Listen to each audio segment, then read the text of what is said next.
loadingnya. Astagfirullah, butuh kesabaran ekstra. Oke.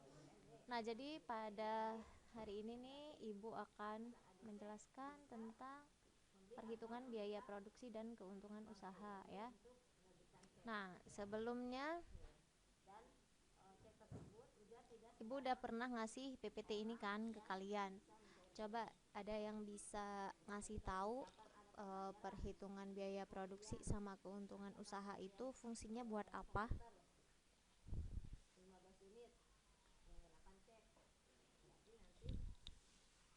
Fungsinya buat apa? Silent. Ayo, dapat nilai tambahan loh yang mau jawab.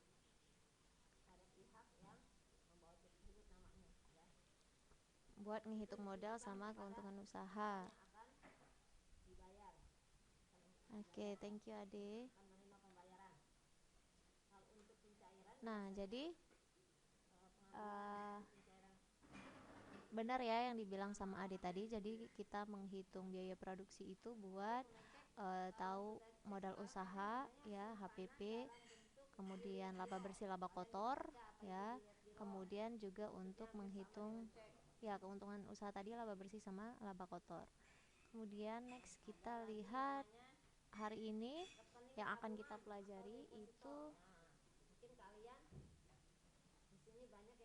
yang akan kita bahas ada 3 hal ini ya. Aduh, loadingnya PPT satu lagi. Ya, jadi ada biaya produksi, kemudian harga pokok penjualan, terus modal usaha sama BEP ya, break even point. Nah, kemarin itu banyak yang di kelas sebelah itu banyak yang salah persepsi ya antara harga produk price sama HPP. HPP ini kan harga pokok penjualan ya. Jadi istilahnya modal utama barang itu. Harga realnya sebelum kalian ambil margin keuntungan. Kayak gitu ya. Nah, kita lihat untuk materi yang pertama yaitu biaya produksi dan harga pokok penjualan. Tulisannya jadi kegedean gini.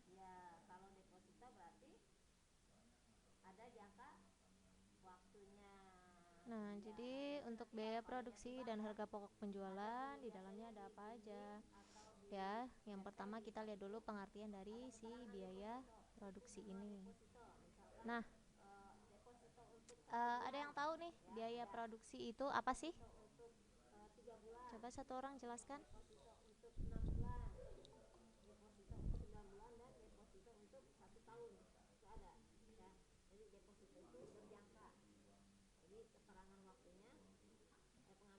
Oke, biaya untuk memproduksi ya. Nah, bisa barang, bisa berupa jasa. Oke, good. Siapa tadi yang jawab?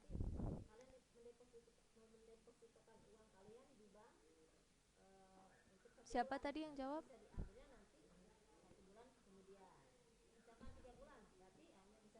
Siapa? Salaisa. Siapa? Oh, Adi sama Salsa.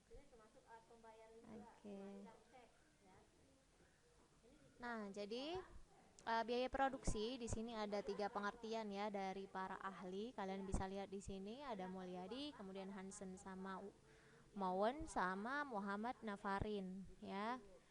Nah, menurut si Mulyadi ini yang pertama.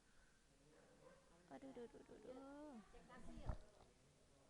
Menurut si Mulyadi yang pertama ya, biaya produksi itu keseluruhan biaya yang terjadi untuk mengolah si bahan baku ya.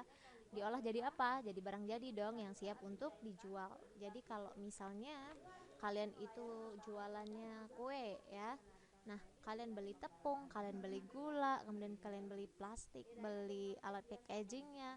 Nah, itu bagian dari biaya-biaya yang kalian gunakan supaya si bahan-bahan itu jadi barang jadi ya, seperti itu.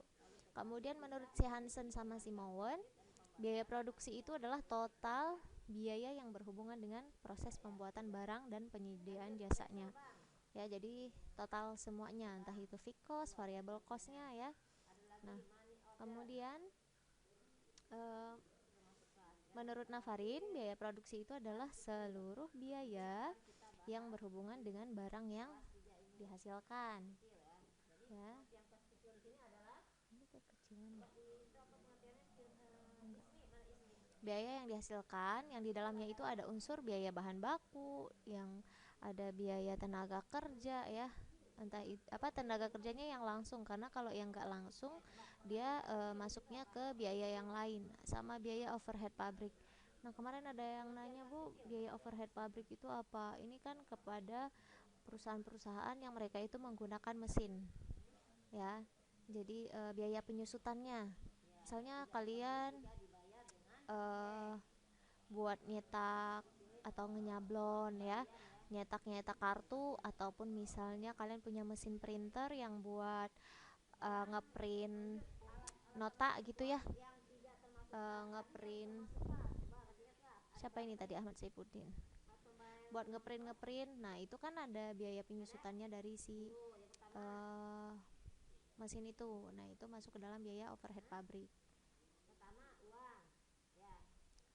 Nah, jadi di sini bisa kita simpulkan bahwasanya biaya produksi itu adalah biaya-biaya yang dikeluarkan oleh suatu unit usaha untuk menghasilkan produk atau jasa yang terdiri atas biaya bahan baku, biaya tenaga kerja langsung, dan juga biaya overhead pabrik.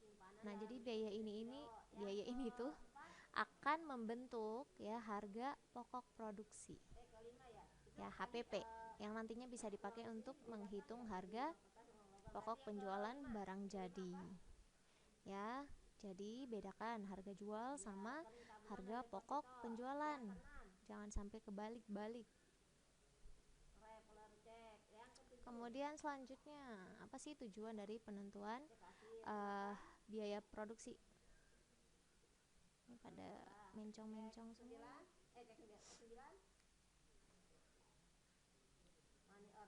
Nah jadi tujuannya itu ada dua ya, dua tujuan dari penentuan biaya produksi. Apa aja? Yang pertama mengendalikan biaya, yang kedua itu membantu pengambilan keputusan. Nah maksudnya gimana nih? Jadi kalau misalnya apa namanya, dalam penentuan biaya produksi ini itu kan kita bakal ada bukti-bukti ya. Jadi ada bukti-bukti, nanti di situ bukti transaksi, ada bukti pencatatan ya, kemudian ada penentuan biaya produksi yang tepat nih kalau misalnya kita mau next time produksi lagi ya, dan itu juga membantu tugas manajemen dalam hal pengawasan. Kalian kan sering nih kalau misalnya lagi belanja di Alfamart ya kan, itu pasti struknya itu ada banyak mereka print ya kan, struknya mereka banyak print, itu bukan untuk mereka aja, jadi nanti ada untuk apa namanya, orang gudang ya, biar tahu nih yang keluar berapa. Nah kemudian ada untuk manajemennya, hari ini lakunya berapa, jadi buat gudang itu buat ngatur stok, yang buat manajemennya supaya tahu lakunya berapa, karena kan nanti barang di display dihitung kayak gitu. Nah jadi bisa mengendalikan biaya nih ya, yang pertama. Kemudian yang kedua itu untuk membantu pengambilan keputusan. Jadi penentuan biaya produksi itu bisa ngebantu kita nih untuk ngambil keputusan jangka pendek. Misalnya buat beli bahan baku ya, kayak tadi nih si bagian gudang udah dikasih tahu tadi laku produk yang ini segini, jadi udah habis nih stoknya. Oh berarti next time kan harus di stok ulang kayak gitu ya. Nah kemudian buat beli alat produksi, kalau misalnya tahu-tahu gulanya habis nih ya kan, atau tepungnya udah tinggal dikit, udah nggak bisa produksi lagi, nah itu nanti jadi pengambilan keputusan. Nah kemudian buat nentuin harga jualnya, nah ini nih yang ibu bilang ya, jadi di tugas BEP itu yang dicari harga jual, bukan HPP-nya. Jadi dengan tadi kalian nentuin biaya-biaya produksi, kalian jadi tahu harga jual. Kan nggak mungkin nih kalian itu bikin kue yang ingredientnya banyak, terus kalian nggak tahu HPP-nya, langsung nentuin aja, aduh kira-kira cocoknya dijual berapa ya, oh ya orang sebelah sana jualnya 50.000 nih, jual aja 50, padahal kita makainya ingredient barang-barang yang mahal kayak gitu ya. Misalnya tepungnya tepung tinggi protein ya, of course lebih mahal dong daripada yang uh, proteinnya rendah ya. Kemudian pakainya misalnya gula yang mahal ya, Kayak contoh nih, kalian mengkomparasi antara usahanya Bittersweet by Najla sama kue box lainnya, dessert box yang cuma 20.000. Beda dong, ya kan? Karena kenapa? Ingredient ataupun uh, komposisi dari si Bittersweet by Najla itu lebih mahal. Dia pakainya pakai coklat mahal ya. Kemudian boxnya aja itu box mahal. Nah, itu juga menentukan harga jualnya. Kayak gitu. HPP-nya itu berbeda sama HPP orang yang dessert boxnya itu cuma 20.000 kayak gitu ya. Belum lagi dia punya biaya iklan, biaya karyawan, itu kan masuk ke dalam HPP seperti itu. Makanya jangan heran kalau ada orang yang jualan mahal banget ya, padahal cuma gini doang. Kita nggak tahu nih dia punya biaya iklan di belakangnya ya kan, dia ngepromosiin lewat BA, brand ambassador misalnya, ataupun lewat selebgram. Itu juga mempengaruhi nilai dari sebuah produk itu seperti itu.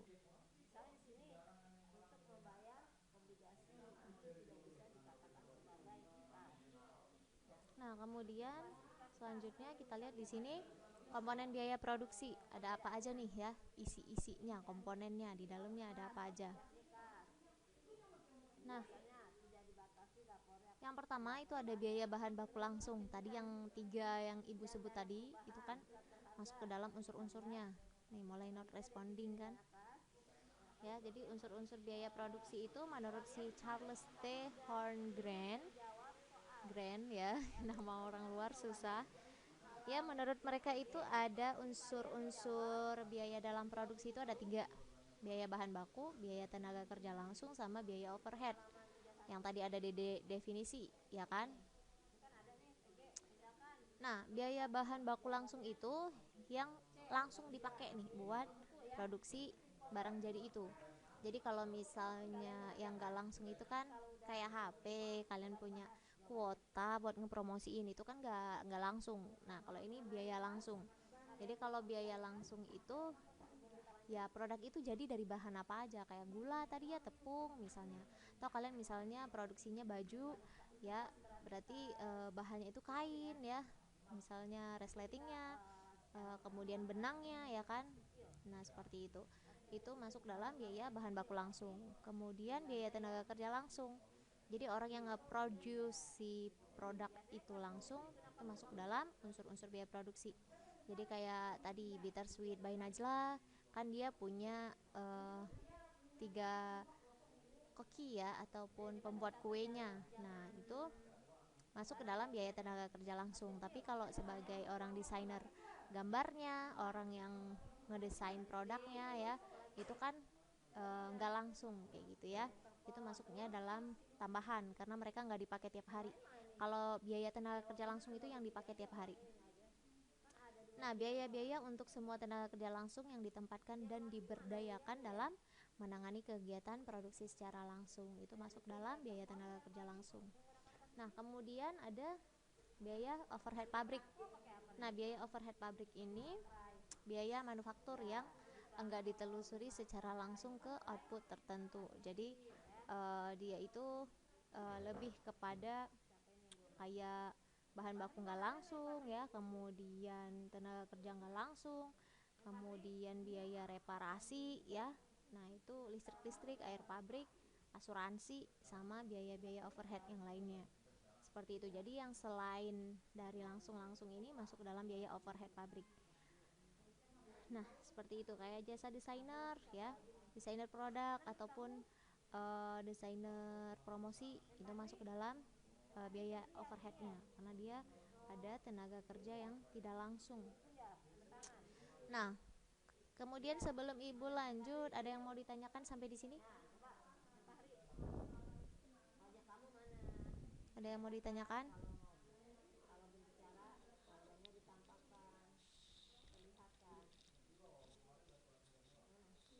Sampai di sini paham enggak? Ini diem aja, nanti giliran disuruh kasih tugas ya pada nggak paham. Ntar dikasih nilai 0 aja dulu baru pada sadar diri nih. Paham nggak?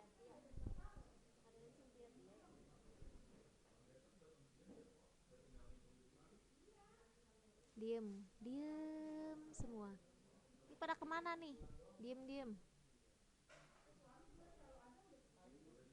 Kalian masih pada on gak sih? Masih ibu. Tapi kalau ditanya diem. Aduh, kalian tahu gak sih salah satu soft skill yang harus kalian kuasai itu adalah pinter ngomong. Ya, ntar kalian kayak ini lagi Pak Jokowi apa-apa pakai prompter.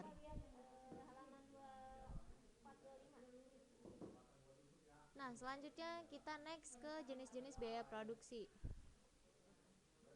Jenis-jenis biaya produksi di sini ada 5 jenis ya. Ada apa aja tuh? Nah, kalian bisa lihat di sini. Oke, ya ada biaya tetap, kemudian ada biaya variabel, ada biaya total, biaya rata-rata sama biaya marginal. Ya, coba jelasin nih yang biaya tetap siapa? Satu orang?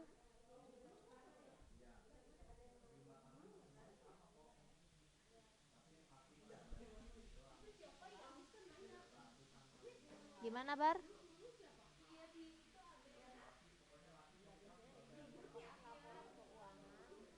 Biaya yang apa? Salsa putus-putus. Yang tidak berubah. Oke, contohnya gimana tuh? Listrik, pulsa. Oke, jadi itu dipakai terus ya. Mau produksinya banyak mau enggak ya kan? Oke, sip. Thank you, Salsa. Terus biaya variabel? Ada yang bisa jelasin?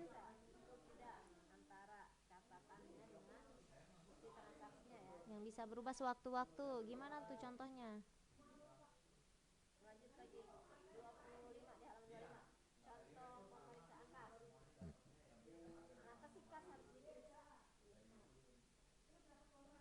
Oke, sip. Berarti paham ya?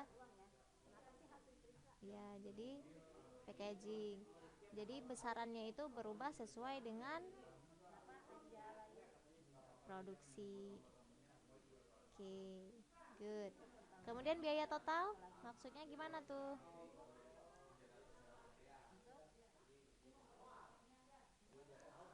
Jumlahnya, jumlah dari siapa?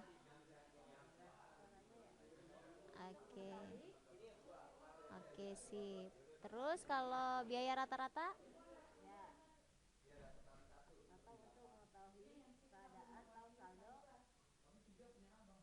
per unitnya.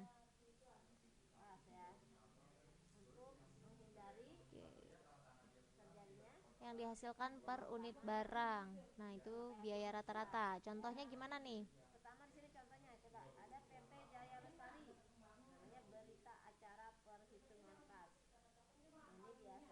Contoh penerapannya biaya rata-rata misalnya gimana?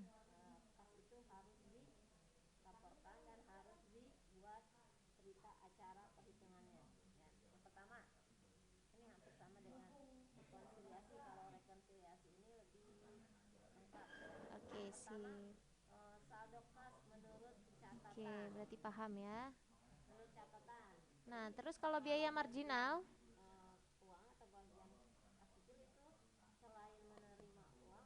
biaya marginal. Biayanya muncul gimana?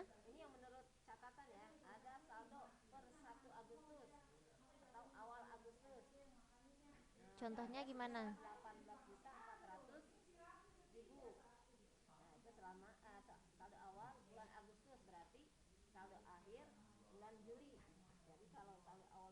Oke, sip. Paham ya berarti. Nah, good. Gitu dong, aktif ya. Ini yang aktif paling si Ade, si Akbar, Delia sama Salsa. Yang lain juga bersuara nih ya. Nah, jadi ada 5 jenis biaya produksi ini tadi. Thank you yang udah menyumbangkan pendapatnya tadi ya. Jadi biaya tetap nih, seperti yang tadi temannya kasih tahu, itu dikeluarkan pada periode tertentu ya. Jumlahnya itu tetap. Jumlahnya tetap, kemudian dia itu nggak bergantung sama hasil produksi. Mau dia produksi mau nggak, biayanya tetap pasti ada keluar gitu ya. Nah, kemudian biaya variabel. Biaya ini berubah-ubah. Kayak yang tadi dikasih tahu sama temennya, Kalau misalnya dia produksinya nambah 2000 pieces ya, nah berarti biaya variabelnya juga ikut nambah sesuai pieces yang bertambah. Kayak tadi kata Ade misalnya tepung terigunya nambah ya kan. Kalau listriknya kan tetap dia ya, jadi itu aja segitu aja per bulan. Nah, kemudian kalau biaya total itu penjumlahan sih biaya tetap sama si variabel. Nah, kemudian kalau biaya rata-rata itu biaya produksi yang dihasilkan per unit. Jadi dihitung dengan cara bagi biaya total sama si jumlah produk yang dihasilkan. Nah, biaya rata-rata ini kalau di penugasan kalian itu buat ngitung eh, lebih ke biaya variabel per unitnya ya. Nanti total si biaya variabel per apa semuanya dibagi sama jumlah produknya. Soalnya kemarin itu yang biaya variabel nggak ada yang bagi ya, nggak ada yang nambah, nggak ada yang bagi per unit. Jadi 5 unit semuanya 5 unit ditambahin ya, kayak gitu. Kemudian biaya marginal itu yang biaya tambahan yang dibutuhkan untuk menghasilkan satu unit barang jadi. Jadi biaya ini tuh muncul kalau ada perluasan produksi nih. Misalnya kayak tadi ya, produksi biasanya 2000 pieces. Tahu-tahu hari ini ada pesanan tambahan ya. Makanya adanya biaya marginal gara-gara ada tambahan pesanan itu tadi. Seperti itu. Nah, ini dia 5 jenis biaya produksi. Kemudian kita menghitung HPP ya, harga pokok penjualan. Ingat HPP sama harga jual beda ya. Lagi-lagi Ibu tekankan lagi. Nah, jadi menghitung HPP itu harus kita tahu dulu nih ya, HPP itu apa sih gitu. Jadi perhitungan biaya yang dikeluarkan untuk membuat produk atau jasa dalam ukuran tertentu. Jadi manfaatnya itu apa? Supaya kita tahu nih secara akurat jumlah biaya yang dikeluarkan untuk satu produk yang dihasilkan. Nah, contoh nih, kalian bisa lihat example-nya. Modal pokok untuk satu porsi nasi goreng ya. Modal pokok untuk satu buah lukisan. Jadi HPP itu bukan biaya keseluruhan tapi per unitnya. Misalnya di sini ada yang jualan masker contoh ya. Nah, itu masker per packagingnya berapa?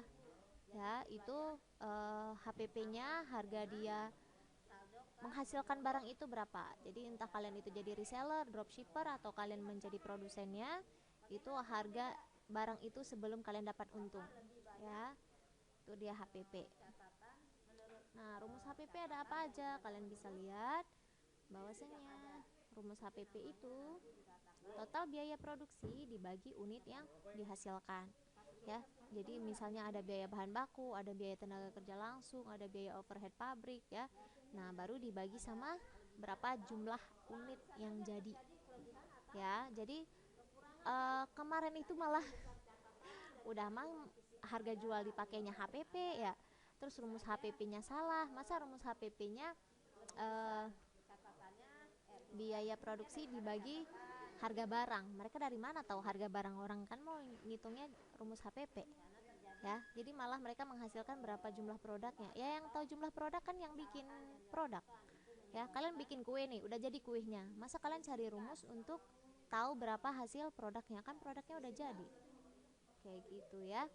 Jadi menghitung HPP itu berapa total biayanya, baru kalian bagi berapa unit jadinya. Misalnya kalian bikin kue tuh, biaya bahan bakunya ada tepung di situ, ada gula, ada telur, ada margarin ya. Nah, macam-macam dah masuk situ ke biaya bahan baku. Udah tuh biaya bahan baku. Kemudian kalian tambahin sama biaya tenaga kerja langsung. Kalau misalnya Bu saya bikin sendiri kuenya nggak pakai tenaga kerja ya berarti nggak usah ya. Kemudian ditambah sama biaya overhead pabrik. Misalnya di sini kalian itu pakai mesin apa sih, mixer ya, pakai mixer berapa tuh biayanya ya kan. Kemudian ataupun misalnya kalian pakai biaya tenaga kerja nggak langsung ya, misalnya buat pengaduknya kayak gitu, kalian nggak punya tenaga kerja itu langsung ya. Yang nggak langsung misalnya kalian kurirnya kayak gitu ya. buat nganterin. Nah, itu masuk ke biaya overhead pabrik. Dibagi unit yang dihasilkan. Ya, unitnya ada berapa misalnya? Ada 20. Total dari biaya itu tadi kalian bagi 20. Dapatlah HPP-nya ya. Setelah dapat HPP baru deh kalian tambahin margin untung yang mau kalian peroleh buat dijual. Masa produknya pas kalian HPP-in itu 20.000, kalian jualnya 19.000, tekor lah ya, rugi. Kemarin ada tuh yang kayak gitu, HPP-nya lebih murah, HPP-nya lebih mahal, sorry. HPP-nya itu dia 25.000, terus dia ngejualnya sekitar 19.000. Ya rugi lah. Itu karena dia nggak paham materi itu, makanya kayak gitu. Nah, ini studi kasusnya ya, contohnya. Jadi seorang calon pengusaha desain interior ya yang menjual lampu hias dari besi bekas, dia pengen ngitung HPP nih ya untuk satu buah lampu hias yang dihasilkan. Jadi rinciannya itu kalian bisa lihat biaya bahan baku per unitnya, kemudian biaya tenaga kerja langsungnya sama biaya overhead pabrik tuh. Dia benar-benar ngejelasin semua. Ya, jadi nanti ketika kalian bikin penugasan, tapi ibu kan nggak suruh HPP ya, ibu nggak ada nyuruh HPP. Jadi ini sebagai kalian tahu aja. Jadi dia bahan bakunya besi bekas, bola lampu, sama perlengkapan kelistrikan ya, masing-masing 1 kilo tuh. Harga satuannya dia udah ngasih tahu ya. Kemudian baru dijumlahin. Berarti total biaya bahan bakunya 36.000. Kemudian biaya tenaga kerja langsung, dia itu pakai orang buat sistem penggajiannya itu harian. Ya, yang bagian produksinya. Jadi dalam sehari lampu yang dihasilkan itu 10 unit ya. Dalam sehari 10 unit, tapi gaji orangnya 90.000 per hari. Nah, kemudian biaya overheadnya itu ada biaya listrik sama biaya bahan penolong. Jadi biaya overhead pabriknya itu pada setiap satu unit itu sebesar 25% dari biaya bahan baku. Nah, jadi perhitungannya ya, kalian bisa lihat di tabel bawah. Itu ada biaya bahan baku 36.000, kemudian biaya tenaga kerja langsung 9.000. Karena kenapa? Dibagi 10 itu tadi. Kan 90.000 per hari. Kemudian unit yang dihasilkan ada 10. Berarti satu unit 9.000. Murah kan gajinya? Kayak gitu. Nah, kemudian biaya overhead pabriknya itu 9.000 juga. Aduh, dari mana yang dihasilkan? Dari mana dihasilkan nih? Dari yang tadi 25% dari biaya bahan baku. Ya, 25%-nya itu ada 9.000 per unit. Jadi semuanya itu dihitung per unit karena kan HPP ya. Jadi harga per unitnya. Nah, jadi kalian bisa lihat total biaya produksinya itu kan 54.000 dibagi satu unit, ya kan? Berarti harga penjualan satu unitnya itu adalah 54.000. Kayak gitu. Kalau misalnya kalian mau menghitung sekalian, Bu, saya bikin kue ngabisin modal 200.000, terus sama gaji orangnya misalnya 100.000, ya berarti 300 dibagi jumlah unit. Misalnya unitnya ada 10, ya 300 dibagi 10 berapa tuh? Ya 30.000 berarti satu kuenya. Nah, berarti HPP kalian adalah 30.000 per produk. Ya, ibu kasih contoh nih, misalnya bagi yang jualan kue.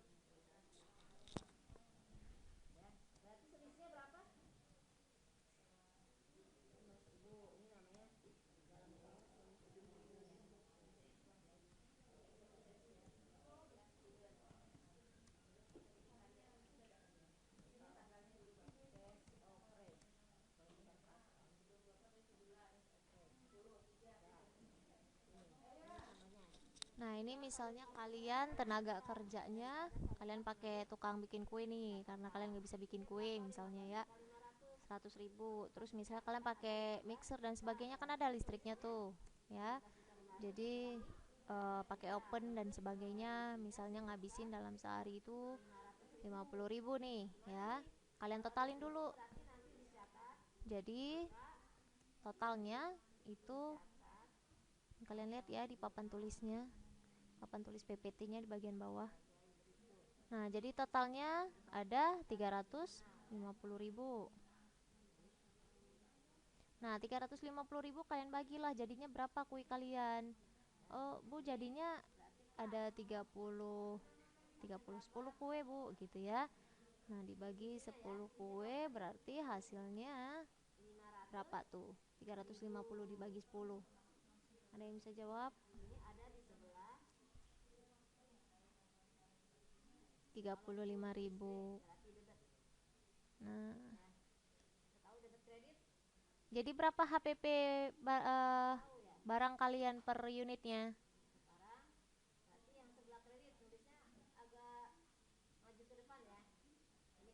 Berapa HPP-nya?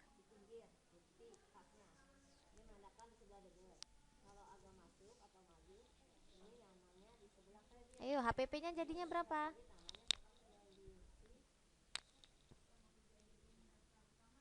Aduh, aduh, ayo, HPP-nya jadinya berapa? Oke, oke, jadi HPP-nya 35.000. Nah, di dalam berdagang, kalian gak boleh tuh sampai ngasih tahu ke customer HPP kalian ya, karena itu rahasia dagang. Jadi kalau misalnya kalian mau jual, itu paling orang kan nyebutnya, aduh saya nggak ngambil untung seberapa bu, paling cuman berapa ribu. Nah gitu ya. Jadi nggak boleh nih kita nyebutin HPP barang kita kayak gitu ya. Nah, nanti kalau misalnya kalian mau nentuin harga jual, baru deh si HPP ini kalian tambah margin. Kalian mau dapat untung berapa? Misalnya saya 5.000 aja bu untungnya per pieces ya. Nah berarti kalian tambahin deh 35.000 ditambah marginnya 2.000. 5.000 ya tadi ya. Nih berarti kalian jual kuenya berapa? 40.000 ya. Ini adalah, iya, ini harga jual. Jadi bedakan harga jual sama HPP. Nah, jadi yang di BEP itu yang dihitung harga jual, bukan HPP ya. Tersalah lagi. Seperti itu. Nah, kalau ini HPP-nya.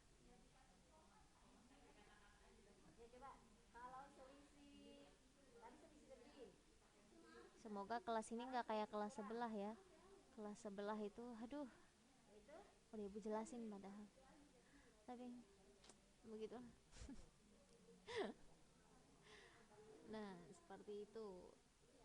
Dicatat ya, jangan cuman dipelototin aja terus nanti bingung, nanya lagi ya, dicatat.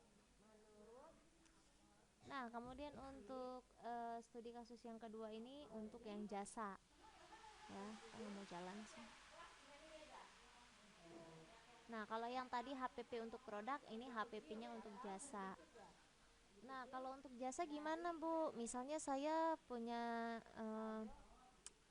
bimbel ataupun saya ngajar anak-anak di sekitar saya gitu ya. Nah, kalian bisa lihat di sini. Jadi kalau misalnya kalian les alat musik ya, kayak contoh di sini, si Raffi baru masuk, Raffi. Mana si Raffi? Mana namanya ya Allah? Raffi, kamu namanya nomor berapa sih? Ah? Oh iya, Muhammad ya. Oke, thank you. Nah, terus di saat kalian menghitung HPP jasa ya, ini contohnya nih, kalian les alat musik gitar online ya, pengen hitung HPP paket khusus kursus gitar ya. Jadi kalian punya kursus gitar, jadi sebanyak 10 kali pertemuan online melalui video call ya, namanya sekarang PPKM ya, orang apa-apa bisa online.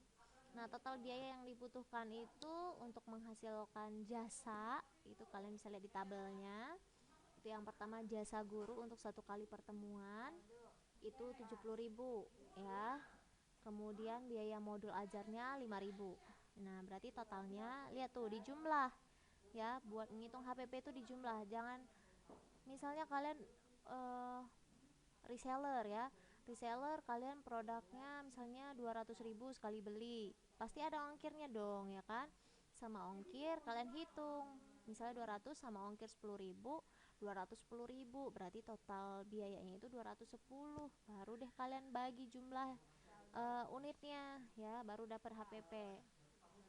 Nah, jangan hanya fokus di biaya ininya doang, biaya produknya doang ya.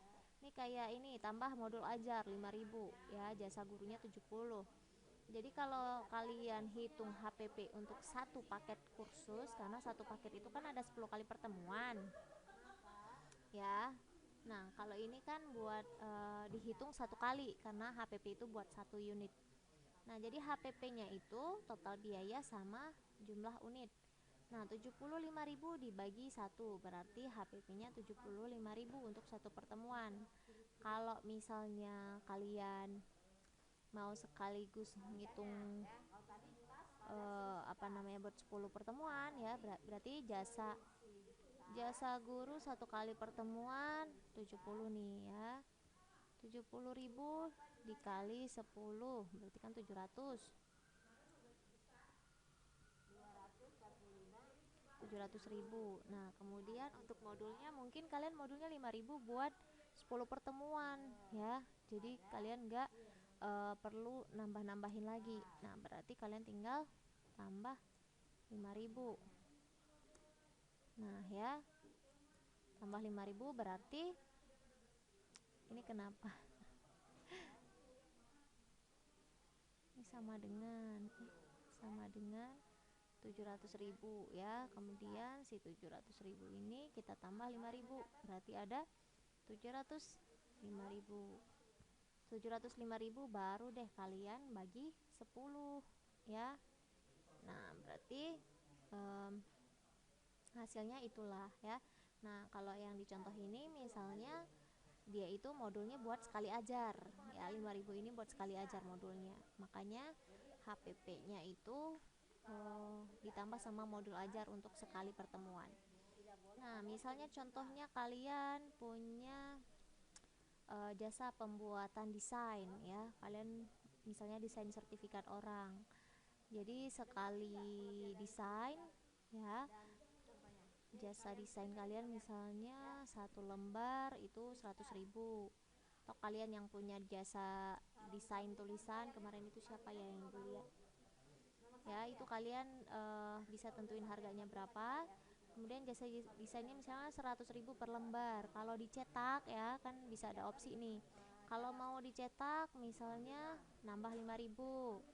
Kalau nggak dicetak berarti soft file ya, soft filenya kalian bisa menggratiskan, bisa nambahin uang, itu terserah di kalian ya. Nah, berarti apa namanya HPP dari punya kalian itu adalah 105.000 ya.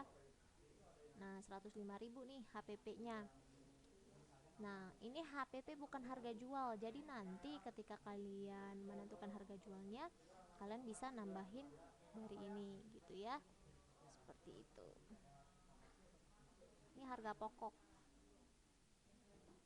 Kadang nih kalau kalian beli apa namanya? Beli aqua nih ataupun kalian beli cemilan ya. Itu kadang-kadang HPP-nya itu unpredictable ya. Di antara unit 1 ataupun antara stokis 1 sama stokis 2 itu beda. Contohnya aja nih, kalian beli gas.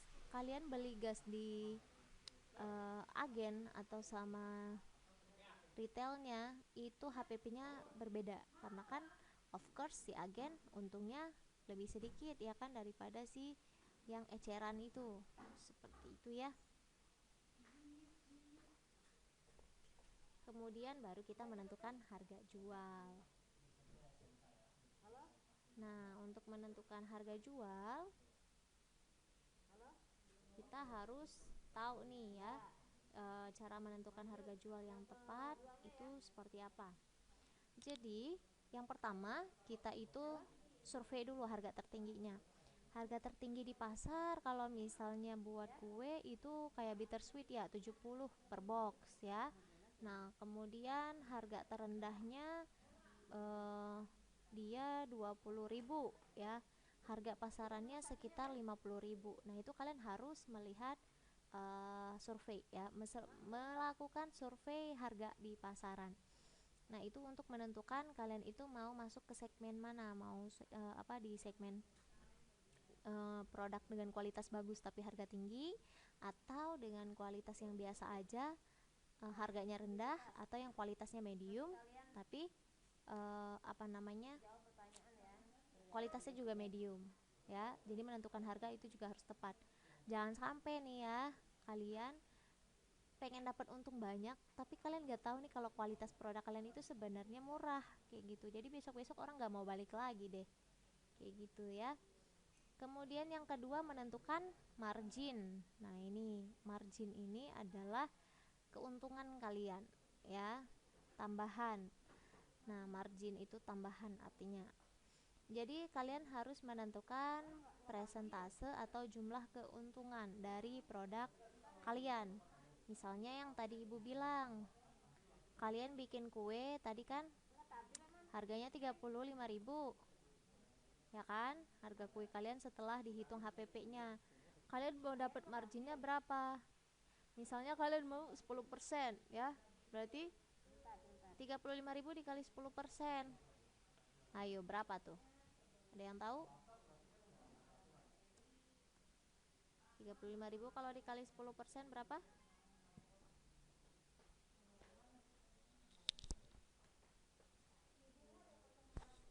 3.500 berarti tambahannya ya. Nah, 3.500 berarti kalian 35.000 ditambah 3.500, hasilnya berapa? Hasilnya ya 38.500. Nah, ini kalau kalian mau dapat margin keuntungannya itu 10%. Ada juga kok orang yang mau dapat marginnya 100%, ada. Biasanya orang-orang agen rumah tuh ya, maunya 100%. Kemudian orang-orang yang agen-agenan yang lainnya juga, agen mobil ya, itu biasanya ada yang sampai 20%, 50% dapat untungnya kayak gitu. Nah, tapi untuk produk-produk barang yang kecil ya, itu usahakan marginnya nggak gede-gede. Jadi kita juga bisa ngambil pelanggan ya. Pelanggan itu kan lebih penting daripada margin yang sedikit. Makanya kebanyakan kenapa orang-orang mempertanyakan, kok bisa ya orang Padang pintar jualan, kok bisa ya orang Cina itu pintar jualan. Karena mereka prefer kepada margin sedikit tapi pelanggannya banyak ya, yang langganan banyak, daripada kalian ngambil marginnya sekalian gede tapi paling sebulan cuma satu orang tuh yang beli ya kayak gitu. Nah, jadi menghitung harga jual tuh seperti itu ya. Tentukan dulu HPP-nya. Kalau Bu saya mau HPP-nya 20%, ya kalian tinggal ganti ini dengan 20%. Nah, kalau 20% berarti ini berapa nih? Sekitar 7.000 ya. Berapa tuh? Iya, kali ya. Nah, seperti itu. Jadi kalian bebas menentukan berapa margin yang kalian mau. Lagi-lagi survei ya. Melakukan survei. Nah, kemudian baru yang ketiga kalian menghitung harga jual produk. Ya, jadi survei dulu, nentuin margin, baru kalian hitung. Ya, jadi bukan sembarangan jual. Beli reseller, beli masker 8.000, jual aja 10.000, nggak kayak gitu ya. Harus jelas, karena kenapa? Nanti margin keuntungan inilah yang kalian proses. Oh, ini dia nih. Margin keuntungan inilah yang kalian kelola supaya jadi bahan baku baru, atau misalnya jadi tambahan buat kalian yang lain. Jadi modalnya tetap nih, ini kan modal nih si HPP. Si HPP ini jangan sampai kebelah kalian ambil jajan. Enggak, yang diambil buat jajan ini. Tapi nanti kalian harus pintar muter baliknya. Kayak gitu ya. Jadi yang bisa kalian ambil buat jajan ini buat kalian putar modalnya. Kayak gitu. Nah, kemudian next kita ke metode penentuan harga jual. Nah, jadi metode penentuan harga jual itu ada dua macam ya. Yang pertama itu cost plus pricing method sama markup pricing method ya. Nah, jadi ada dua metode, cost plus sama markup. Apa bedanya? Nah, kalau misalnya cost plus itu untuk menetapkan harga dengan cara menjumlah HPP dengan persentase keuntungan. Kayak tadi kan kita menjumlah ya. Tapi kalau misalnya markup itu buat menjumlah HPP dengan sejumlah keuntungan yang kita inginkan. Jadi dia nggak pakai persenan. Kalau yang markup langsung, aku mau 2000, untungnya 2000 ya. Aku mau untungnya 10.000, terserah dia mau berapa persen itu dari barangnya, nggak mau tahu kayak gitu ya. Nah kayak gitu. Jadi ada dua cara nih. Makanya kadang-kadang kan kita sering ngelihat orang, saya ngambil untung nggak banyak kok, cuma 2000 ini ya. Kadang-kadang mereka ngomong doang padahal aslinya mah enggak ya, kayak gitu. Jadi kalau misalnya yang cara cost plus, nah itu pakai persenan margin kayak yang contoh tadi ya. Jadi dia HPP ditambah persenan persenan. Tapi kalau yang markup dia langsung HPP ditambah nominal untung yang dia mau, tambah berapa rupiahnya ya, kayak gitu. Jadi kalau misalnya yang tadi, kalau kue 35.000 ditambah 10 persennya berarti 38.500. Terus kalau misalnya dengan cara markup, dia langsung aku mau ngambil untung 5.000, berarti HPP-nya ditambah 5.000 ya, jadi 40.000 dia jualnya. Nah biasanya orang-orang itu akan lebih tertarik dengan harga yang memang ada selisih harga sedikit. Kayak ibu-ibu ya, mau beli yang di sana agak jauhan, di sana lebih murah 1.500, kayak gitu ya. Namanya manusia kan sukanya yang murah-murah. Nah jadi dengan dua cara ini kalian boleh bebas menentukan harga jual yang kalian mau. Nanti di BEP kalian boleh menggunakan dua cara ini ya. Nah kemudian kita lihat nih untuk studi kasusnya. Nah studi kasusnya itu kalian bisa lihat contoh untuk yang cost plus ya.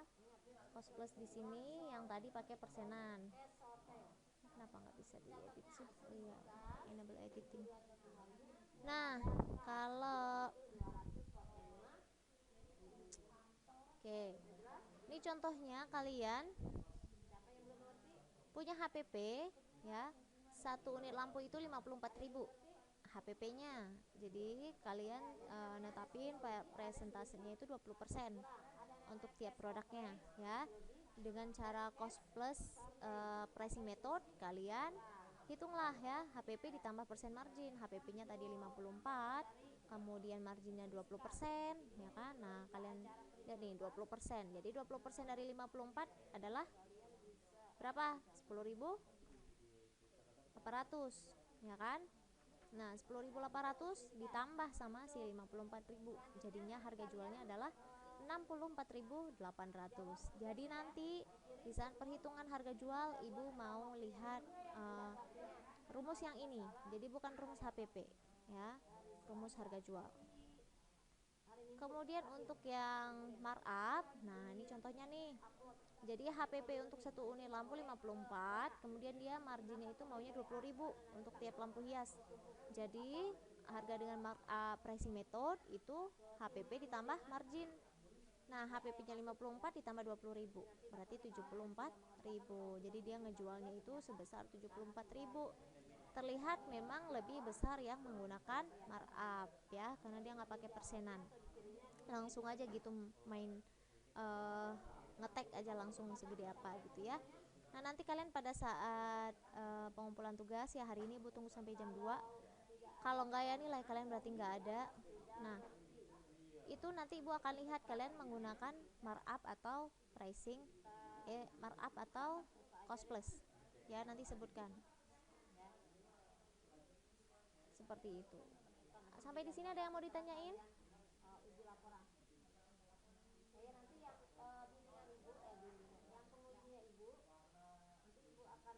Yang mana? Sebutkanlah. Yang sebelumnya tuh yang mana? Oh, yang persen nih.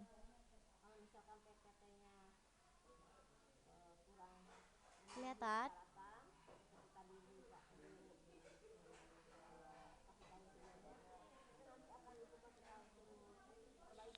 Yang persen ini tadi kan kita udah ngasih contoh tuh yang kue tadi ya. Kue tadi kan dia HPP-nya 35.000 nih, ya kan udah dibagi sama biaya-biaya. Nah, nanti kalian juga gitu pas bikin penugasan. Jangan tiba-tiba HPP-nya ujuk-ujuk udah ada di situ ya. Kasih tahu nih HPP kalian tuh dari mana. Baru nanti kalian kasih tahu harga jualnya. Jadi saya harga jualnya segini. Karena kenapa? Learning by doing. Kalian sambil jualan, sambil tahu gimana cara melaksanakan jualan itu kayak gimana. Jadi nggak ngasal. Ada ilmunya gitu loh ya. Oke, ada yang mau ditanyakan sampai di sini?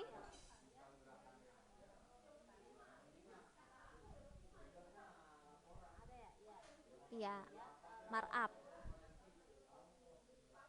Ya, mm-mm. Ya udah. Ya, kalian boleh bebas pilih salah satu. Jangan sampai kalian ini bikin apa namanya? Bikin di ibu kalian pakai cost plus, tapi kalian penerapannya kalian pakai markup.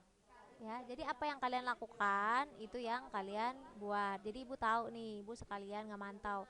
Oh, kalian pas jualan pakainya yang markup. Oh, kalian pas jualan pakainya yang cost plus ya. Kadang-kadang orang kalau mau pengen gampang pakainya markup kayak gitu. Tapi kadang-kadang imbasnya ke pelanggan.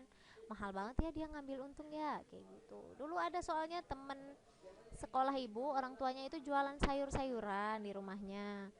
Nah, harganya itu lebih mahal dari orang lain. Orang lain misalnya jual telur itu 1.200 waktu itu ya. Nah, dia itu 1.500. Padahal kalau kita ya itu beda 300 doang kan. Tapi di saat telur-telur itu dijumlah ya, orang-orang belinya 10 biji, ludes lah duitnya ya kan. 1.200. Perbedaannya ada 300 tuh. Orang-orang pada ngitung 300 dikali 10, 3.000 bedanya. Yang mending beli di toko orang lain kayak gitu. Alhasil apa? Tokonya itu collab karena orang-orang gak mau beli lagi di situ. Kayak gitu ya, apalagi makanan pokok. Telur itu kan jatuhnya makanan pokok ya. Orang-orang tuh kalau makanan pokok ya belinya lebih baik yang lebih murah karena sama-sama masuk perut ini ya kan kualitasnya sama aja ayam ini sama ayam itu gitu. Nah, seperti itu. Kalian juga harus jeli membaca pelanggan kalian. Nah, next kita lanjut ke menghitung laba kotor ya. Jadi, ada yang tahu di sini jenis laba itu ada berapa? Ada dua. Apa aja tuh? Iya, laba bersih dan laba kotor. Apa bedanya laba bersih sama laba kotor?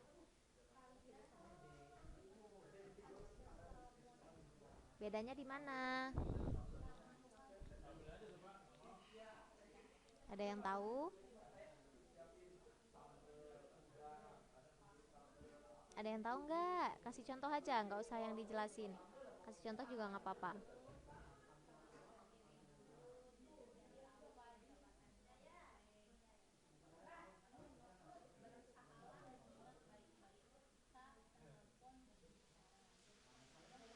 Satu apanya?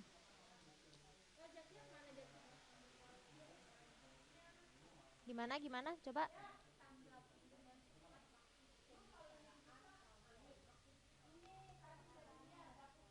Terus arti laba itu apa?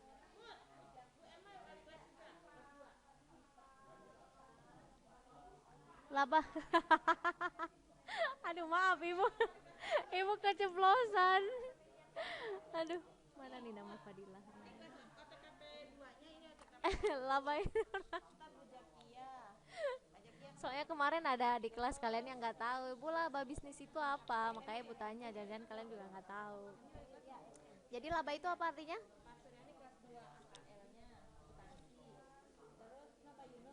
Laba bukannya rugi. Mana siapa yang laba itu rugi? Ade, oke nggak apa-apa. Next question ya. Oke, jadi laba itu adalah keuntungan ya. Jadi jangan sampai nanti kebalik lagi. Namanya juga kalian ngitung laba, masa iya kalian jualan mau ngitung rugi ya kan? Dihitung labanya, keuntungannya ya. Bahasa lain laba itu adalah keuntungan. Kalau di bahasa ibu memang laba ngomongnya. Jadi nggak untung berapa, nggak pasti laba ya kayak gitu. Jadi eh laba kotor di sini bedanya sama laba bersih. Laba kotor itu belum dihitung sama pembagian biaya-biayanya. Jadi masih apa namanya, bukan netonya tapi grossnya ya yang kotor. Jadi kalau kalian jualan yang tadi kalian dapat untung 5.000 kan dari si kue 35.000 tadi. Contohnya nih, contoh kasar aja. Nah, itu 5.000 belum sama misalnya dia COD, jalan pakai transport, kan pakai bensin. Nah, belum dibagi-bagi sama itu. 5.000 itu masih laba kotornya. Tapi kalau udah neto, itu udah dibagi transportasi dia COD, udah dibagi sama dia misalnya packaging pakai plastik cantik misalnya, yang tadi nggak di apa namanya pas nganterin COD kan pakai plastik. Nah, misalnya belum dimasukin tuh ke biaya si ininya, si biaya produksinya gitu ya. Gitu. Nah, ataupun nih ada juga yang menghitung laba kotor itu secara buat keseluruhan dulu gitu ya, belum yang bersihnya. Ini sama kayak kalau kalian lihat produk ya, itu ada berat kotor sama berat bersih.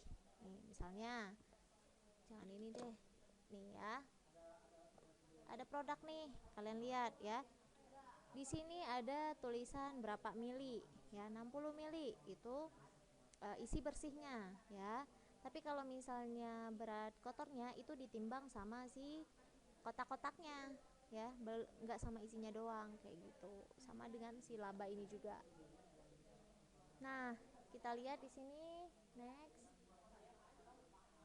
Laba kotor ya, kalian bisa lihat di sini perhitungan total perolehan keuntungan sebelum dikurangi beban-beban dan pajak. Beban-beban ya. Jadi kalau yang kalian punya pajak penghasilan itu kan nanti dikurangin ya. Misalnya bayar pajak per bulan berapa, ataupun misalnya nanti kalian dikurangi sama beban-beban, misalnya harus bayar apa gitu ya belakangan bayarnya. Nah, itu.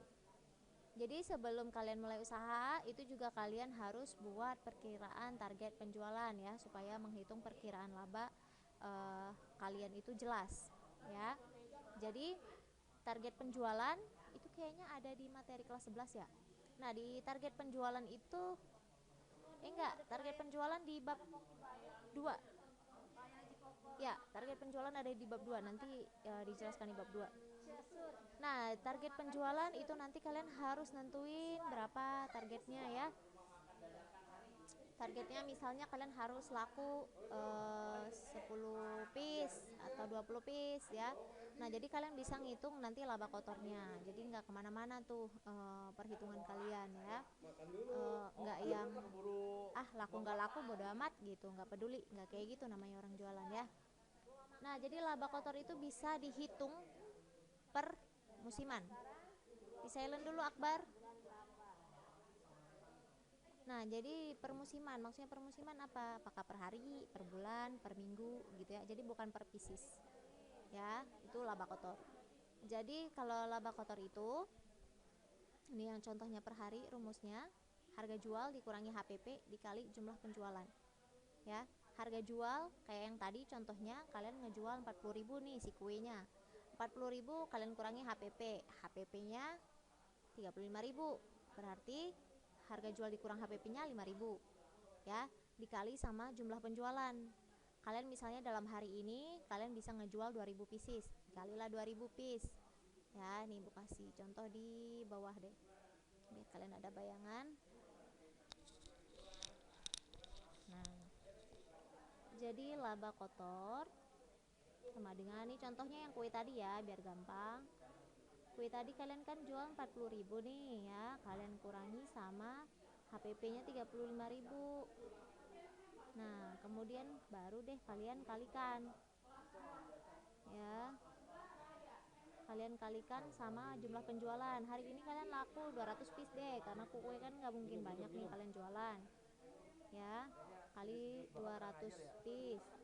Nah, jadi hasilnya itu laba kotor kalian itu 5.000 ya. Tadi hasil pengurangan 5.000 dikali 200 berapa tuh? 5.000 dikali 200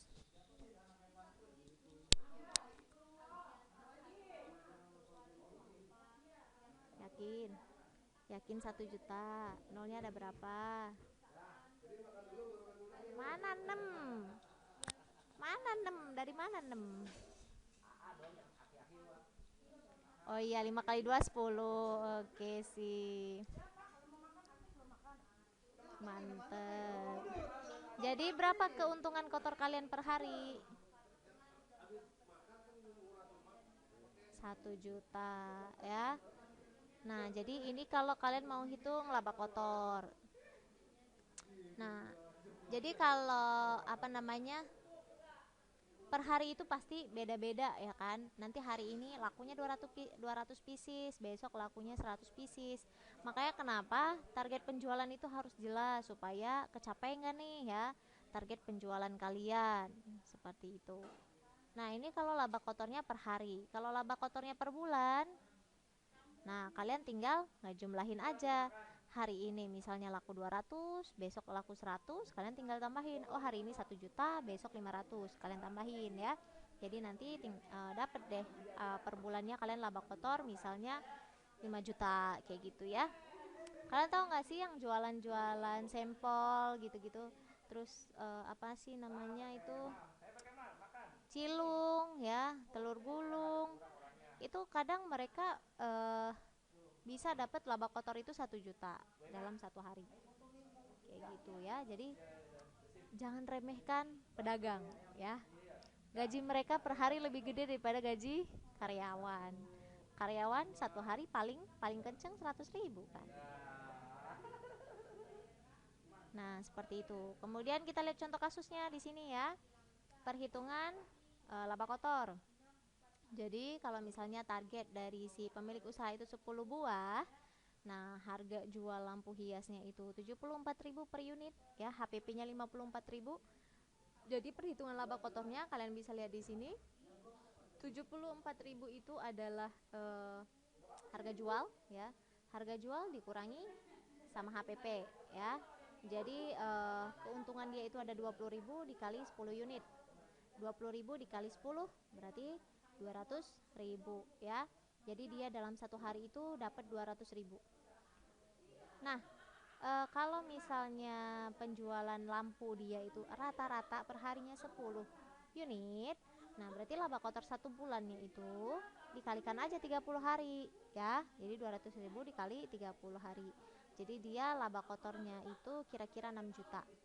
Kan kalau rata-rata penjualan dalam 1 harinya 10 ya. Jadi kalau misalnya dalam 1 hari mungkin ada lebih 1 piece misalnya 11 ya, besoknya ada yang 12, itu dihitung yang rata-ratanya kayak gitu ya. Nah, jadi perkiraan laba kotor dia itu 6 juta per bulan. Nah, kemudian kita masih ada sisa waktu berapa menit lagi? 17 menit. Itu ibu juga ngambil waktu istirahat kalian ya. Mau tetap dilanjutkan atau gimana? Masih banyak nih. Oh iya, ini tadi ibu udah, aduh, kelewat slide ke sini. Nah ya, itu dia untuk yang laba kotor. Kemudian untuk laba bersih. Untuk laba bersih gimana nih cara ngitungnya? Nah, untuk laba bersih kalian bisa lihat laba kotor dikurangi beban-beban. Jadi kalian harus tahu dulu nih rumus laba kotor, baru kalian bisa menghitung laba bersih ya. Karena laba bersih itu adalah keuntungan setelah dikurangi beban-beban dan pajak. Jadi dengan perhitungan ini kita bisa tahu laba bersih yang dihasilkan oleh kegiatan usaha kita ya.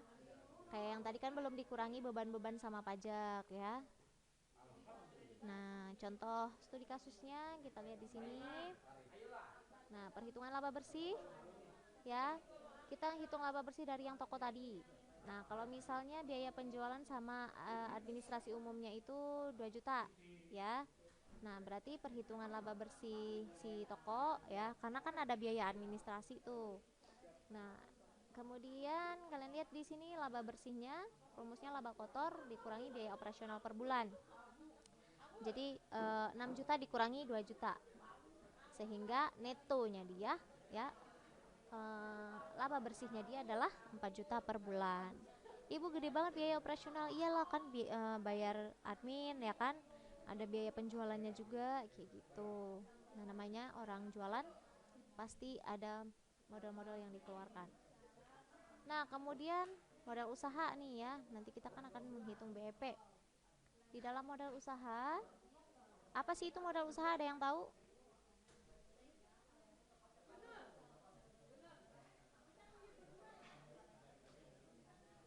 Mhm. Gimana? Oke, sip. Thank you, Ade. Nah, jadi modal usaha itu ya biaya yang dikeluarkan untuk memulai usaha tadi kata Ade. Oke, nah kita lihat di sini pengertian menurut para ahli ada tiga, Lawrence J. Gierman sama Bambang Rianto dan juga Mukijat. Nah, jadi menurut mereka nih, menurut Lawrence, yang pertama bentuk pinjaman dalam jangka waktu tertentu yang dimiliki oleh perusahaan atau semua hal yang ada di bagian neraca bagian kanan, ya selain kewajiban itu masuk ke dalam modal, ya. Eh, Kapital aset misalnya itu masuk dalam modal, ya aset-aset itu masuk dalam modal. Kemudian Bambang Rianto mengatakan bahwa hasil produksi yang digunakan kembali, ya. Jadi tadi hasil produksi kalian 35.000 per pieces ya, yang eh, apa namanya modal tadi kalian putar lagi itu jadi modal usaha ya. Jadi untuk memproduksi lebih lanjut lagi. Nah, jadi modal ini mengacu kepada nilai, daya beli ataupun kekuasaan yang ada dalam barang modal itu. Sedangkan menurut si Mukijat, semua hal yang dimiliki oleh perusahaan, entah itu tunai, entah kredit, ya, entah hak membuat dan menjual, mesin-mesin, properti itu masuk dalam modal. Nah, makanya yang di bagian aset-aset itu masuk ke dalam modal. Kalian punya mesin printer, itu masuk ke modal. Kalian punya HP buat usaha, itu masuk ke dalam modal. Kalian menggunakan meja, kursi, ya itu masuk dalam modal dan itu dibentukkan dalam nominal nanti ya.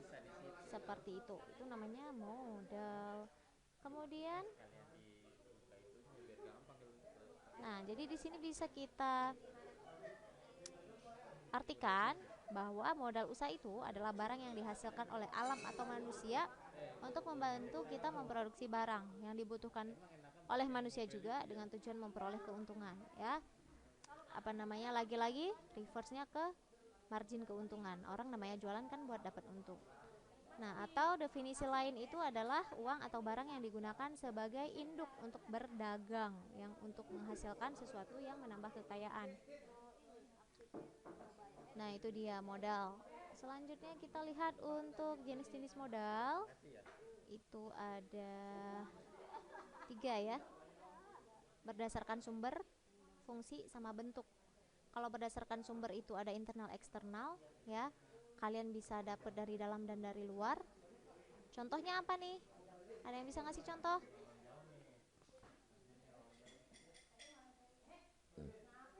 Ada yang bisa ngasih contoh?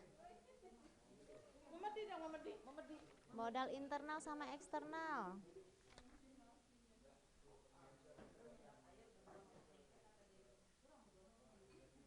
Mm-mm. Oke, good. Oke, nice Ade ya. Berarti udah tahu nih ya sumber-sumbernya internal eksternal. Kalau misalnya kalian punya tabungan, terus kalian bangun usaha, itu masuknya ke internal. Oke, good. Kemudian berdasarkan fungsi ada perseorangan sama sosial. Contohnya gimana?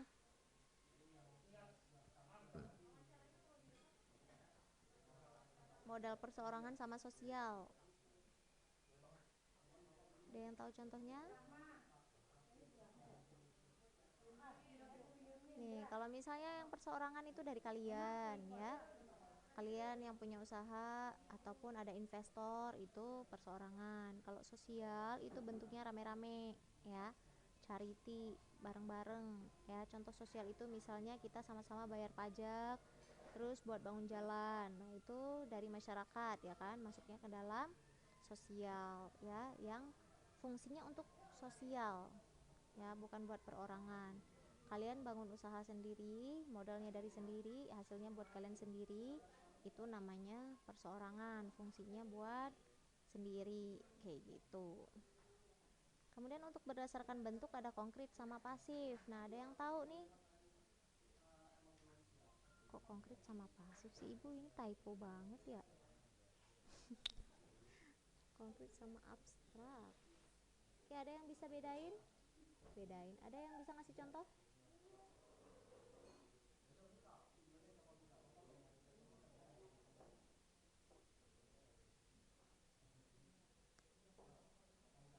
Mhm.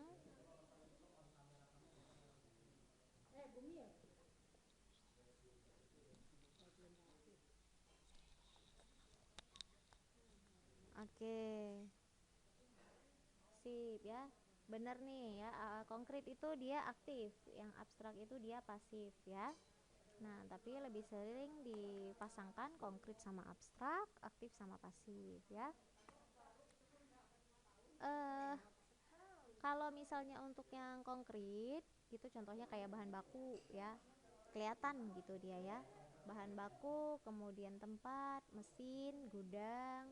Sedangkan untuk yang abstrak itu kayak tenaga kerja, kan skillnya kan nggak kelihatan ya. Nah, itu juga termasuk dalam modal, tapi modal yang nggak kelihatan ya. Hak cipta, kemudian hak pendirian, hak paten ya, itu masuk ke dalam modal juga, tapi dia modal abstrak nggak kelihatan. Nah, kemudian peloncat. Nah, ini dia untuk yang penjelasannya. Modal internal itu tadi udah jelasin ya sama si Ade ya. Eh, apa namanya? Dari orang itu sendiri yang bangun usaha ya. Kalau eksternal itu bisa dari investor ataupun dari pinjaman. Kemudian untuk yang berdasarkan fungsi nih ya, berdasarkan fungsi itu dari modal perseorangan sama modal sosial ya. Kayak modal perseorangan itu fungsinya untuk si perseorangan itu, kayak deposito, properti pribadi, saham, sebagainya, kan itu buat pribadi itu sendiri, nggak bisa buat orang lain. Tapi kalau modal buat sosial kayak jalanan ya kan, pelabuhan dan sebagainya, itu buat masyarakat secara umum, fungsinya bisa dirasakan oleh semua orang. Nih, kalau yang konkret sama abstrak kalian bisa ngeliat ya. Jadi mesin-mesin contohnya itu bisa kalian lihat secara nyata ya, ada bentuknya. Kemudian kalau modal abstrak itu dia yang pasif ya, kayak skill tenaga kerja, hak pendirian dan sebagainya. Kemudian manfaat modal nih bagi usaha. Manfaatnya ada apa aja? Ada yang bisa sebutkan?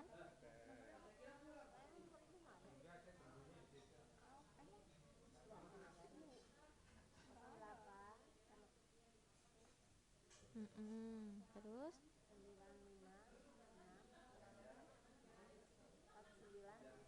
Iya, ada lagi?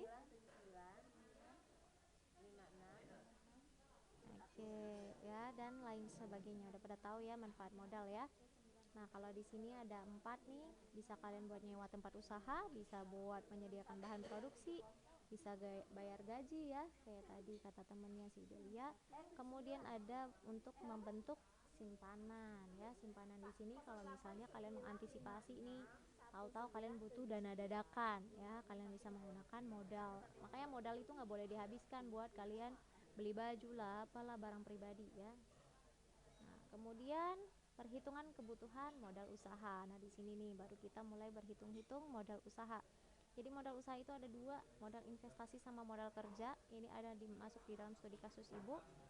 Modal investasi itu kalian ini modal awal ya.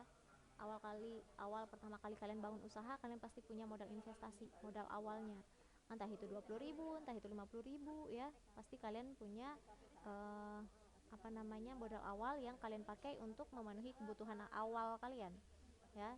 Jadi perhitungan modal investasi ini bisa ngasih gambaran buat kalian jumlah modal yang kalian butuhkan supaya usahanya bisa beroperasi ya. Kalau misalnya kalian modalnya nggak cukup, kalian kan bisa dapat pinjaman dari mana kayak gitu.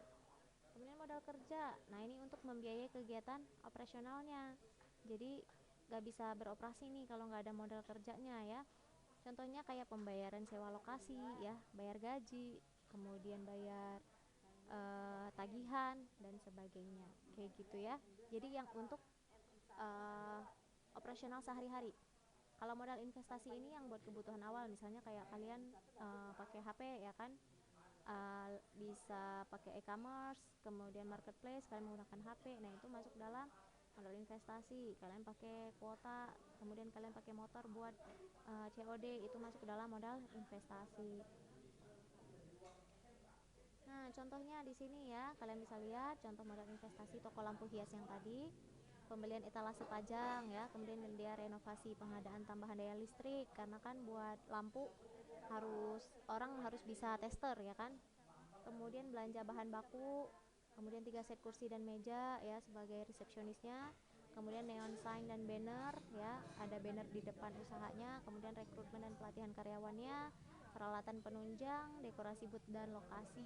Jadi totalnya dia ngabisin 16 juta nih buat modal invest.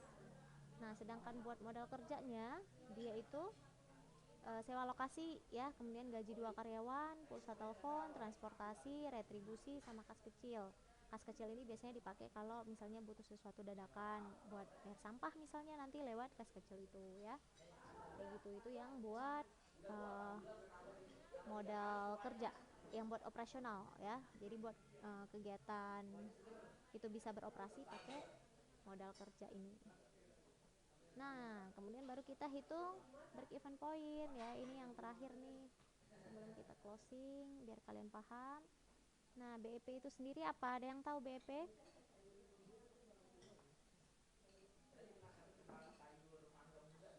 BEP.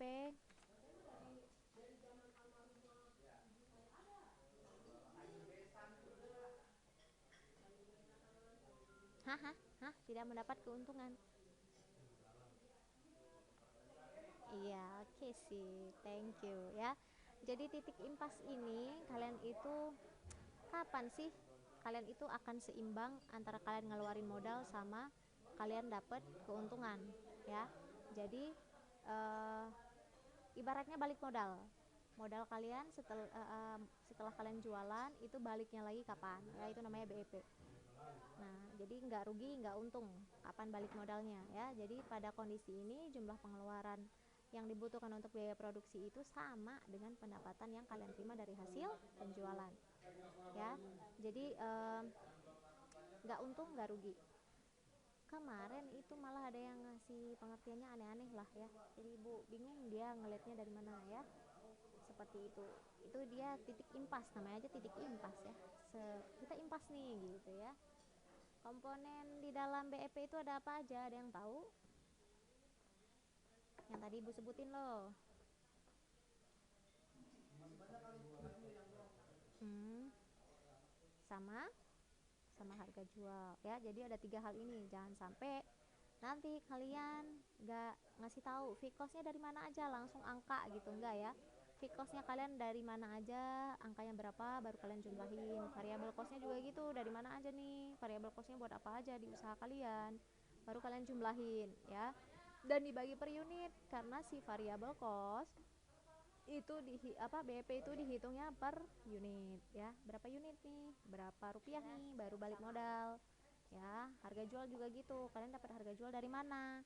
Dari HPP ditambah margin. HPP-nya dari mana? Kalian kasih tahu lah, HPP saya dari sini nih ya, ada rumusnya. Baru deh kalian masukin ke dalam rumus BEP ya. BEP-nya juga diminta BEP dasar unit sama dasar penjualan ya. Nah, ini dia menghitung BEP. Kita lihat cara perhitungan BEP itu ada dua ya, berdasarkan unit sama berdasarkan penjualan ya. BEP dasar unit sama dasar penjualan. Dasar unit ini kalian hitung berapa unit laku sih baru dapat BEP. Kalau dasar penjualan itu berapa duit sih baru balik modal gitu ya. Nah, untuk yang BEP dasar unit rumusnya itu fixed cost dibagi price dikurangi variable cost ya. Jadi kalau misalnya nih ada contoh nih, variable cost kalian misalnya 40 juta. Ingat ya, variable cost 40 juta itu buat semua ya, karena dia kan nggak naik nggak turun. Variable cost variable fixed cost itu kan tetap, mau produksinya mau 1000 piece mau 2000 piece dia tetap 40 juta ya. Nah, variable costnya itu per unit. Misalnya kalian tadi udah nyebutin variable cost kalian tuh bermacam ragam. Kalian bagi per unit dulu ya. Unitnya jadinya misalnya 10, kalian bagi 10 ya. Jadi 1000 piece kalian bagi dulu 1000. Kalian jumlahin, kalian bagi baru dapat per unit. Ya, baru habis itu price 80.000. Ini 80.000 per unit dapatnya dari mana? Dari si HPP ditambah si margin. HPP-nya dari mana? Kalian kasih urutannya gitu ya. Nah, baru kalian masukin ke dalam rumus ya. Jadi BEP kalian 40 juta, kemudian price-nya 80.000, variable cost-nya 40.000. Kemarin ada yang price-nya lebih kecil daripada si variable cost. Masa iya kalian jualan nyari rugi? Ya kan? Kayak gitu. Nah, baru deh kalian jumlahin, kalian operasikan. 40 juta dibagi 40.000, hasilnya 1000 unit. Berarti kalian akan balik modal setelah kalian berhasil menjual 1000 unit. Kapan berhasil terjual 1000 unit? Ya kalian yang paling tahu, ya kan? Target kalian misalnya satu hari 10 unit, berarti kalian bisa dalam 10 hari kalian balik modal. Kayak gitu ya. Nah, kalau misalnya berdasarkan dasar unit, ini studi kasusnya, kalian bisa lihat contohnya ya. Ini sama kayak yang tadi nih, yang ibu tulis di bawah tadi nih ya, sama kayak yang di bawah ini, cuman ini bentuk tulisannya ya. Jadi dia fixed cost-nya 40 juta, variable cost-nya 40.000 ya, harga per unit 80.000, dimasukkan, dihitung. Nah, kemudian untuk yang BEP dasar penjualan ya, BEP dasar penjualan itu perhitungan titik impas dalam bentuk nilai rupiah, jadi bukan unit ya. Rumusnya itu variable cost dibagi 1 dikurang variable cost per price. Angka kecilnya dulu, variable itu kan kecil ya, variable cost per price. Baru nanti setelah variable cost dibagi price, baru deh 1 dikurangi angka mereka ya. Nih contohnya ya, contohnya variable cost-nya itu 40 juta ya. Fixed cost-nya 40 juta sama kayak yang tadi, variable cost-nya 40.000, biaya per unitnya 80.000 ya. Baru deh dimasukin ke rumus. Nih lihat, 40 juta dibagi 80.000 itu hasilnya 0,5. 1 dikurangi 0,5 hasilnya 0,5. 40 juta dibagi 0,5 hasilnya 80 juta ya. Ini nih perhitungannya ada di bawah. Nah, kalian bisa lihat di sini ya. Jadi hasilnya 80 juta.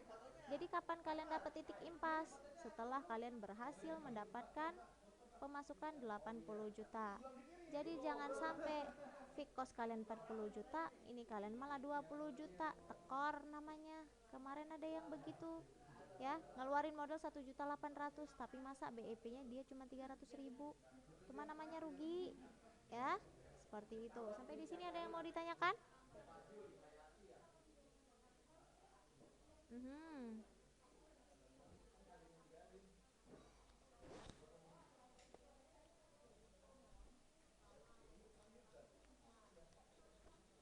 Mhm. Mhm. Terus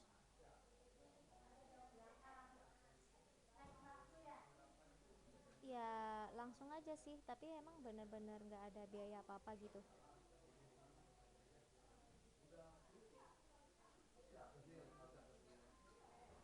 Eh,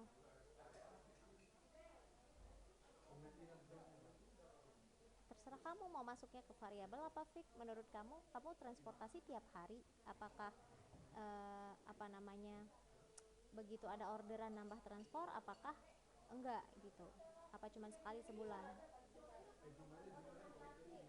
Nah iya, berarti masuknya ke fixed cost. Terus variabel cost kamu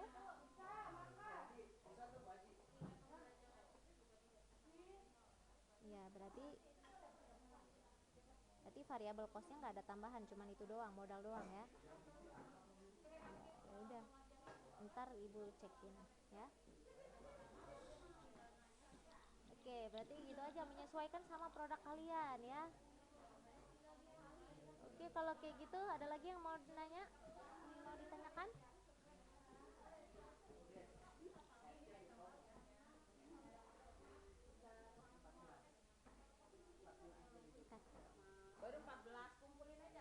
Sama modal.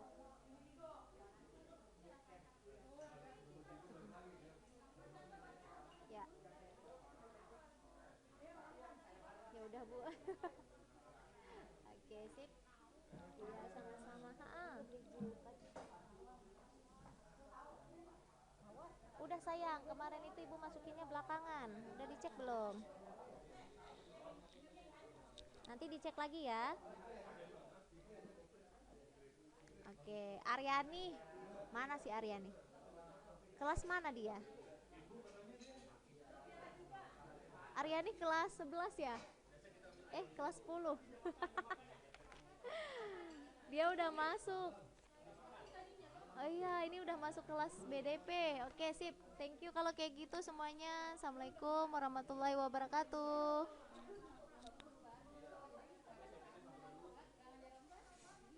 Oke, yang kelas 12 silakan live ya.